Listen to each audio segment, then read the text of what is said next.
பாலமேட்டில் இலவச கண் சிகிச்சை முகாம் 202 பேர் பயனடைந்தனர்.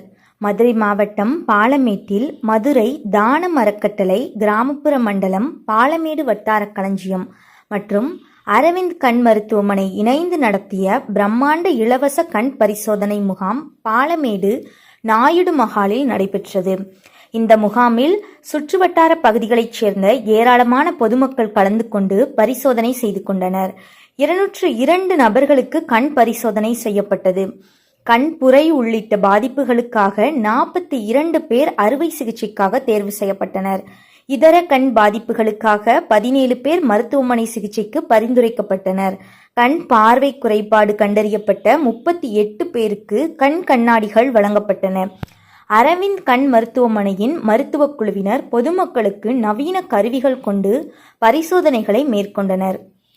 இம்முகாமில் அரவிந்த் கண் மருத்துவமனை முகாம் ஒருங்கிணைப்பாளர் முருகேசன் மற்றும் மதுரை கிராமப்புற மண்டல சுகாதார ஒருங்கிணைப்பாளர் முத்தையா ஆகியோரின் வழிகாட்டலின் கீழ் நடைபெற்றது. நிகழ்விற்கான ஏற்பாடுகளை பாலமேடு வட்டார களஞ்சியம் ஒருங்கிணைப்பாளர் பாலமுருகன், நாகரத்தினம், சுகாதார ஒருங்கிணைப்பாளர் வினோதினி, களஞ்சிய பணியாளர்கள் மற்றும் நிர்வாக உறுப்பினர்கள் சிறப்பாக செய்திருந்தனர்.